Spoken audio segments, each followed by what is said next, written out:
කොහොමදාට මම හිතලා හැමෝම හොඳින් ඉන්නවා කියලා. ඉතින් මම අද ආවේ පොඩ්ඩක් ස්පෙෂල් ටොපික් එකක් ගැන කතා කරන්න. අපි බලමු සර්ජරි එකකට patient කෙනෙක් ඇඩ්මිට් වුණාම එයාට මොනවද නර්සස්ලා වෝඩ් එකේදී කරන්න කියලා. ඒ කියන්නේ සර්ජරි එකට කලින් සර්ජරි එකෙන් පස්සේ සහ එයා ඩිස්චාර්ජ් වෙද්දී මොනවද ස්පෙෂලි කරන්න කියලා. ඉතින් මම මේ ටොපික් එක ගැන කොටස් තුනක් යටතේ කතා කරන්න. මුලින්ම ප්‍රී ඔපරේටිව් නර්සින් කෙයාර්. ඒ කියන්නේ සර්ජරි එකට කලින් නර්ස් කෙනෙක් මොනවද patient කරන කෙයාර් එක. ඒ වගේම දෙවැනියට ආෆ්ටර් සර්ජරි පෝස්ට් ඔප් සර්ජරි එකෙන් පස්සේ මොනවද කරන නර්සින් කෙයාර් වගේම ඩිස්චාර්ජ් එකේදී patient මොනවද කරන health education කියලා.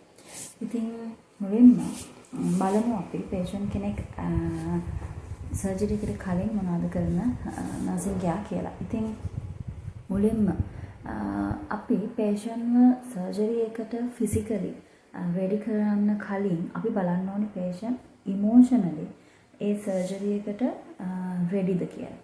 මොකද patient කෙනෙක් physically stable වෙන්න පුළුවන් සර්ජරි එකකට. නමුත් එයා මානසිකව ගොඩක් වැටිලා එයා mentally අවුල් වෙලා ඉන්න පුළුවන්. මොකද කොච්චර වුණත් සර්ජරි එකකට patient කෙනෙක් ඇඩ්මිට් වුණාම කොච්චර බය හිතෙනවද, කොච්චර හිතින් හිතනවද මේක සාර්ථක වෙයිද, මේකින් මොනවද වෙන්නේ, සිහි නැති කරාට පස්සේ ආයෙ මට සිහියේ එයිද, මේ වගේ දේවල් අනන්තවත් patient කෙනෙක්ට හිතෙනවා. ඉතින් අපි නර්ස් කෙනෙක් විදිහට මුලින්ම ඒ දේවල් තේරුම් ගන්න ඕන. ඉතින් මම හිතනවා physically patient කෙනෙක් stable කරන එක වගේම mentally stable කරන එක සෑහෙන්න වැදගත් වෙනවා. ඉතින් මම admission එකේ ඉඳන්ම කතා කරොත් patient කෙනෙක් ward එකට admit වෙන්න ආවම අපි බලන්න ඕනේ patient ආවේ ඇයි. ඒ වගේම patient admit වෙන්න කියලා දුන්න රික්වෙස්ට් ෆෝම් එක තියනවාද කියලා බලන්න ඕනේ. ඒ වගේම patient සර්ජරි එකට නම් ඇඩ්මිට් වෙන්නේ patient කලින් සර්ජරි එකට අදාළව කරපු ස්කෑන් රිපෝට් තියෙනවා නම් අපි ඒව ෆොටෝකොපි ඕනි කියලා patient දැනුවත් කරන්න ඕනේ. ඒ වගේම patient සුදු ඇඳුමක් ඕන. patient ගාව ඒ දේවල් නැත්නම් අපි යාට කියන්න ඕනේ ඉස්සරහින් පළපු සුදු බ්ලවුස් එකක් වගේම සුදු රෙද්දක් එයාට ඕනි කියලා. ගෙන්න ගන්න ඕනේ කියලා කියන්න ඕනේ. ඉතින් patient ගේ ඇඩ්මිෂන් එක කරාට පස්සේ අපි patient ගේ ටිකට් එක ડોක්ටර්ට දෙනවා. ඊට පස්සේ ડોක්ටර්ගේ ප්ලෑන් එකට අනුව වැඩ කරන්න ඕන. බේසික් ඉන්වෙස්ටිගේෂන් ડોක්ටර් රික්වෙස්ට් කරලා තියෙනවා නම් full blood count එකක්, electrolyte, serum creatinine වගේ බේසික් ඉන්වෙස්ටිගේෂන් ටික අපි patient ගේ අනිවාර්යයෙන්ම කරන්න ඕනේ. ඒ වගේම patient ගේ සර්ජරි එකට අදාළව සර්ජිකල් සයිට් එක කොතනද ඔපරේෂන් කරන්නේ ඒ ටික බලලා අපි ඒ ඒරියා එක ප්‍රිපෙයාර් කරන්න ඕන. ෂේව් කරන්න ඕන නම් ඒ දේවල් කරන්න ඕන. ඒ වගේම patient නාලා පිරිසිදුව ඉන්න කියන එක ස්පෙෂලි මතක් කරන්න ඕන. ඒ වගේම සර්ජරි එකට කලින් ඇනස්තටික් ටීම් එක එනවා බෝඩ් එකට ප්‍රී ඔපරේටිව් ප්‍රී මෙඩිකේෂන් සර්ජරි එකට කලින් patient ප්‍රී මෙඩිකේෂන් කියලා දෙනවා. පැය දෙකකට විතර කලින්. ඉතින් අන්න ඒ ෆෝම් එක ෆිල් කරන්න ඇනස්තටික් ටීම් එක බෝඩ් එකට එනවා. ඉතින් ඒකෙදි එයාලා ස්පෙෂල් මොනවා හරි රික්වෙස්ට් කරලා තියෙනවා නම් අපි ඒ දේවල් කරන්න ඕනේ. එයාලා සමහර වෙලාවට ටෙස්ට් මොනවා හරි අනිවාර්යෙන් සර්ජරි එකට කලින් තියෙන්න ඕනේ කියලා රික්වෙස්ට් කරනවා.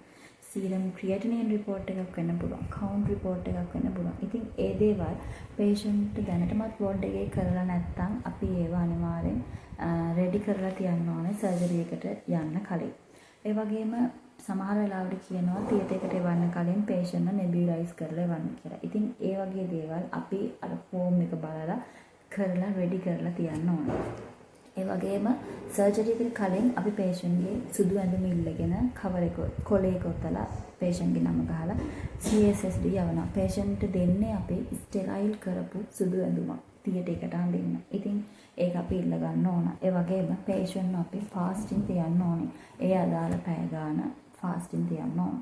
ඊට පස්සේ සර්ජරි එක දවසේ උදේ patient නාලා පිරිසිදු වෙලා අර ස්ටෙරයිල් කරපු යාගේ සුදු ඇඳුම patient දෙනවා ලෑස්ති වෙන්න. ඊට පස්සේ patient nurse station එකට ආවහම අපිට තියෙනවා seal එකක්, checklist එකක්. patient සර්ජරි එකට යවන්න කලින්, තියටර් එකට යවන්න කලින් check කරන්න. ඒකෙදි patient ගේ සර්ජරි එක මොකක්ද කියලා ලියන්න ඕනේ. patient fasting ඉන්නේ කීයේ ඉන්නවද? ඒ වගේම patient බොරු දත් කන්ටැක්ට් ලෙන්ස් දාලා තියෙනවද කියලා බලන්න ඕනේ. එහෙම දාලා තියෙනවා නම් අපි ඒව තියටර් එකට යන්න කලින් අනිවාර්යයෙන්ම රිමූව් කරන්න ඕන. ඒ වගේම පේෂන්ට්ගේ අතේ අපි ටැග් එකක් බඳිනවා. පේෂන්ට්ගේ සර්ජරි එක, ටිකට් එකේ සර්ජරි අංකේ, පේෂන්ට්ගේ නම, වෝඩ් එක, මෙන්න මේ වගේ දේවල් ටිකක් දාලා අතේ බෑන්ඩ් එකක්, ටැග් එකක් බඳිනවා. ඉතින් අන්නේ ටැග් එක බඳින්න ඕනේ. ඒ වගේම ડોක්ටර් කියලා කන්සර්න් එක ලියාගෙන සර්ජරි එක මෙන්න මේ නිර්වින්දන තත්ත්වය යටතේ මේ සර්ජරි කරන්න කැමතියි කියලා ડોක්ටර් කියලා ලියාගෙන පේෂන්ට්ගෙන් අපි කැමැත්ත ගන්න ඕන සයින් කරලා. අත්සන් කරන්න පුළුවන් කෙනෙක් නම් අත්සන් කරනවා. එහෙම නැත්නම් මහපට ඇඟිල්ලේ ඒ ෆින්ගර් මාක් එක අපි ටිකට් එකේ තියා ගන්නවා. ඉතින් මේ දේවල් තමයි මුලින්ම සර්ජරි එකට යන්න කලින් කරන්න ඕනේ චෙක් ලිස්ට් එක. ඒ වගේම අපි සර්ජරි එකට යවන්න කලින් පේෂන්ට්ගෙන් පිරිසිදු බෙඩ් ෂීට් එකක් ඉල්ල ගන්න ඕනේ. මොකද සර්ජරි එකෙන් පස්සේ පේෂන්ට් වෝඩ් එකට ආවහම අපි පේෂන්ට් දෙන්නේ කාපලයිස් කරලා පිරිසිදු කරපු බෙඩ් එකක්. අර පිරිසිදු බෙඩ් ෂීට් එක දාපු. ඉතින් ඒක නිසා අනිවාර්යයෙන්ම බෙඩ් ෂීට් එකක් ඉල්ල ගන්න ඕන. ඒ වගේම අපි පේෂන්ට්ගේ ෆැමිලි එකට දැනුවත් කරන්න ඕනේ. පේෂන්ට් සර්ජරි එකෙන් පස්සේ පැය 6ක් ෆාස්ටිං ඉඳලා එයාට අපි මොනවා හරි බොන්න දෙද්දී එයාට බොන්න උණුවෙන් තේ එකක් හරි උණුවෙන් කිරි එකක් හරි අනිවාර්යයෙන්ම ෆ්ලාස්ක් එකක දාලා ගෙනත් තියන්න කියන එක අපි එයාලට මතක් කරනවා. ඉතින් ඊට පස්සේ අපේ සුදුසු විදිහකට ට්‍රොලි එකේ නම් ට්‍රොලි එකක එහෙම නැත්නම් වීල් චෙයාර් එකක අපි පේෂන්ට්ම තියටර් එකට යවනවා. තියටර් එකට යවන්න කලින් අපි හැමදේම ඩොකියුමන්ට් කරන්න ඕනේ මේ තියටර් එකට යවන වෙලාව වගේම යවද්දී පේෂන්ට් එක යවන පේෂන්ට්ගේ ක්ලිනික් පොත් යවනවාද එක්ස්රේ ස්කෑන් රිපෝට් මොනවා හරි ඒ දේවල් යවනවා අපි ඒක ඩොකියුමන්ට් කරලා තමයි තියටර් එකට ටිකට් එක බාර දෙන්න ඕන. ඊට පස්සේ අපි බලමු මොනවද පෝස්ට් ඔපරේටිව් නර්සින් කෙයා කියලා. ඒ කියන්නේ සර්ජරි එකෙන් පස්සේ පේෂන්ට් වෝඩ් එකට ආවට පස්සේ අපි බලමු මොනවද කරන්න කියලා.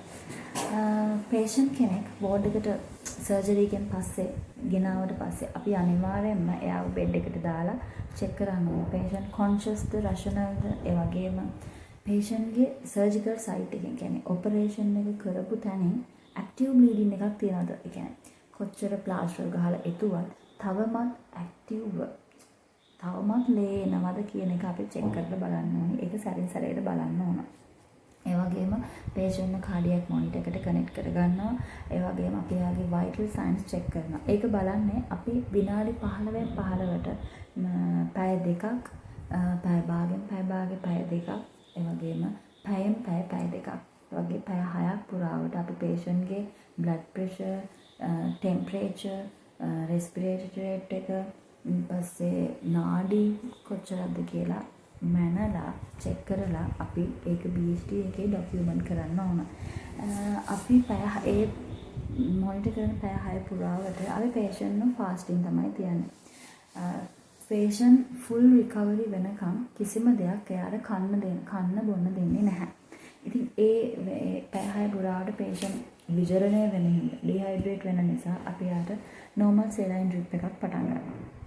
ඊට පස්සේ පේෂන්ට් තියටර් එකේදී සප් එකක් අපි කියන සපෝසිටරිය. ඒ කියන්නේ පිටිපස්සෙන් බෙහෙත් එකක් වේදනාවට දාලා නැත්නම් අපි වෝඩ් එකට ආවට පස්සේ ડોක්ටර්ගේ ඕඩර් එකට අනුව මෝෆින් කියලා ඇනල්ජෙසික් එකක් තියෙනවා, ඉන්ජෙක්ෂන් එකක්. ඒක දෙන්න පටන් ගන්නවා. ඒක පැය 6න් 6ට දෙන්න පුළුවන්. ඒ වගේම අපි ඕරල් පටන් ගත්තී අපි ඒක කරන්නේ පේෂන්ට් බෙඩ් එකේ ඉඳවලා පේෂන්ට් වතුර ගුලක් දෙයක් බොන්න දෙනවා. ඒ වගේම විනාඩි 5ක් විතර බලනවා පේෂන්ට් පැය 6ක් පුරාවට වතුර බොන්නේ නැතුව ඉඳපු කෙනෙක්ට එකපාරට වතුර දුන්නාම එයාට වමන යන්න පුළුවන්, කැරගෙන ගතියක් එන්න පුළුවන්, වමන යන්න පුළුවන්. ඉතින් මේවා අපි චෙක් කරන්න ඕනේ. එයාට එහෙම දේවල් දැනෙන්නේ නැත්තම්, වමන යන්න එන්නේ නැත්තම් අපිට එයාට වතුර දෙන්න පුළුවන්. ඊට පස්සේ පේෂන්ට්ගේ ගෙදර ගෙනල්ලා තියෙන උණු තේ එකක්, උණු කිරි එකක් අපිට පේෂන්ට් දෙන්න පුළුවන්.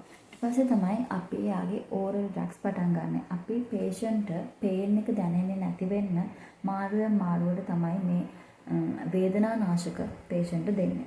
ඉතින් patient thyroidectomy කරපු patient කෙනෙක් නම් ඒ කියන්නේ thyroid gland එක operation කරලා සම්පූර්ණයෙන්ම අයින් කරපු patient කෙනෙක් නම් අපි අනිවාර්යෙන් surgery එකෙන් පස්සේ patient ගේ voice එක check කරන්න ඕනේ. මොකද thyroidectomy surgery එකේදී ගොඩක් වෙලාවට patient ගේ laryngeal nerve එකට damage වෙන්න පුළුවන්.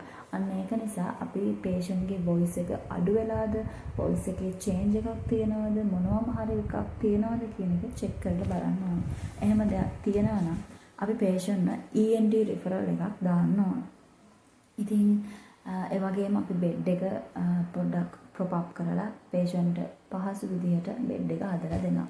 ඒ වගේම orthopedic patient කෙනෙක් නම් ඒ කියන්නේ අතක් fracture වෙලා ඒ කියන්නේ කැඩිලා කකුලක් කැඩිලා වගේ දෙයකට admit වෙලා surgery එකක් කරපු patient කෙනෙක් නම් එයාගේ surgery එකෙන් පස්සේ අනිවාර්යයෙන්ම x-ray එකක් තියෙන්න ඕනේ. ඒ වගේම physiotherapy කියලා ඒ අදාළ limb එකට exercise කරනවා. ඒ දේවල් අපි arrange කරන්න ඕනේ.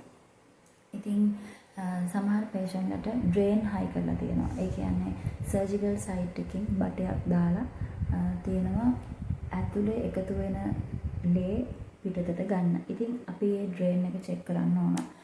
drain check කරලා ඒවා අයින් කරද්දී අනිවාර්යයෙන්ම ticket එකේ ඒක document කරන්න ඕන.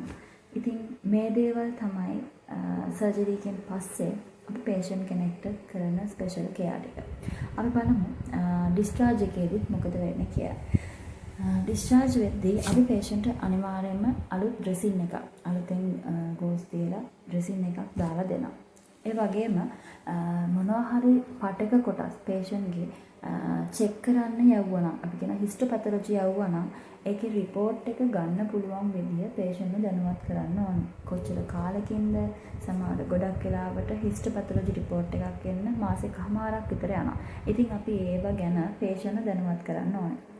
ඒ වගේම discharge එකේදී ලියලා තියෙනවා patient ආයේ ડોක්ටර්ව හම්බ වෙන්න එන්න ඕනි සතියකින්ද දෙකකින්ද කියන එක. ඒව දේවල් හරියට patient දැනුවත් කරන්න ඕනේ. ඒ එද්දි මොනවා හරි x-ray එකක් කරගෙන එන්න තියනවද, මොනවා හරි blood test එකක් කරගෙන එන්න තියනවද, මේ දේවල් mention කරලා තියෙනවා. ඉතින් අපි මේ දේවල් රෝගියාට පැහැදිලිව කියන්න ඕනේ. ඔයා මෙන්න මේ දවසට මෙන්න මේ දවස්වලට තමයි ක්ලිනික් එක තියෙන්නේ. ඒ එද්දි මෙන්න මේ ටෙස්ට් එක කරගෙන එන්න ඕනේ කියන එක අපි patient පැහැදිලිව කියන්න ඕන. ඉතින් සර්ජරි එකට කලින් අපි patient ගෙන් ක්ලිනික් පොත් ඒ වගේම ස්කෑන් රිපෝට් මොනවා හරි ගත්තා නම් අනිවාර්යයෙන්ම discharge එකේදී අපි patient ඒ දේවල් අනිවාර්යෙන් hand over කරන්න ඕන. ඉතින් මේ දේවල් තමයි patient කෙනෙක් admit වෙච්ච වෙලාවේ නම් discharge වෙනකම් nurse කෙනෙක් වගේම doctorsලා වගේම nurseලා patient කරන දේවල්. මම හිතනවා ඒක ලේසි පහසු කාර්යයක් නෙමෙයි. මෙහෙම මම කියාගෙන ගියාට ඒක ඇතුලේ ගොඩක් ලොකු වගකීම් වගේම ගොඩක් බරපතල දේවල් තියෙනවා. ඉතින් මම හිතනවා ඔයාලට තේරෙන්නේ නැති කියලා කොච්චර ලොකු කාර්යභාරයක්ද හොස්පිටල් එකක වෙන්නේ කියලා. ඉතින් මම හිතනවා මේක ඔයාලට වැදගත් වෙයි. ගොඩක් අයට ප්‍රශ්න තියෙනවානේ මොනවාද සර්ජරි එකකට ඇඩ්මිට් වුණාම මොනවද වෙන්නේ වෝඩ් එකකට. ඉතින් මම හිතනවා මේක ඔයාලට උදව් වෙයි කියලා ඒක ගැන දැනුවත් වෙන්න. ඉතින් ලයික් එකක් දාන්න මේ වගේ දේවල් දිගටම බලන්න කැමති නම් රශ්විත් හෙල්ත් ටිප්ස් YouTube channel එක subscribe කරලා මම ඒක දිගටම රැඳිලා ඉන්න. මේ වීඩියෝ එක අනිත් අයට බලන්න ෂෙයා කරන්නත් අමතක කරන්න එපා.